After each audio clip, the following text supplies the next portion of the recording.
Rajya Sabha seat ఇవ్వలేదని Jeevan Reddy party మారారని ఆరోపించారు Congress MP Mallu Ravi. ఇన్నాళ్లు ఎవరికి వ్యతిరేకంగా పోరాటం చేశారో వారి పార్టీలోనే చేరడం సరికాదన్నారు. 16 సార్లు బీఫామ్ ఇచ్చినా కాంగ్రెస్ పార్టీపై విమర్శలు చేయడం సరికాదన్నారు. కాంగ్రెస్ పార్టీలో దొరికిన గౌరవం బీఆర్ఎస్ లో దొరకదన్నారు మల్లు రవి.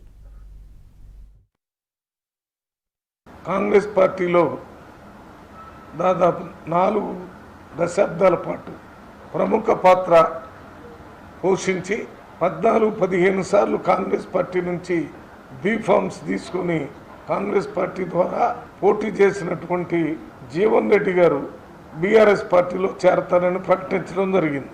త్వరలోనే జగిత్యాల్లోనే ఒక బహిరంగ సభ పెట్టి కేసీఆర్ గారు సమక్షంలో బీఆర్ఎస్లో పార్టీలో చేరతానని చెప్పారు. మీకు కాంగ్రెస్ పార్టీ నుంచి అవకాశం దొరకలేదనే కారణంతో ఈరోజు మీరు కాంగ్రెస్ పార్టీని విడిచిపెట్టడమే కాకుండా బీఆర్ఎస్ పార్టీలో చేరి మీకు ప్రధాన శత్రువుగా ఉన్నటువంటి పెత్తందారీ వ్యవస్థ, దొరల వ్యవస్థకి మీరు అనుకూలంగా మాట్లాడటం చాలా బాధగా. మీరు పార్టీ మారొచ్చు, వేరే పార్టీలో చేరొచ్చు. చాలా మంది నాయకులు కాంగ్రెస్ నుంచి బీఆర్ఎస్ పార్టీలో చేరి ఆ చేరిన రోజు ఒక్కటే పండగ రోజు కానీ తర్వాత అంతా దండగ రోజులాగా చేసిన సంగతి దాన్ని గుర్తించుకొని మీరు కూడా మాట్లాడండి.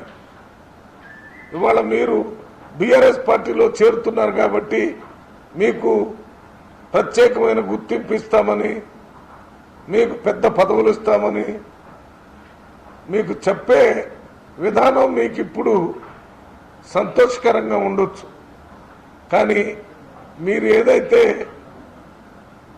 జీవితం అంతా ఒక వ్యక్తిత్వాన్ని పెంచి పోషించారో ఆ వ్యక్తిత్వాన్ని మాత్రం దెబ్బతీసుకోవద్దని, తగ్గిపోకుండా చూసుకోవాలని మాత్రమే నేను మాట్లాడుతున్నాను.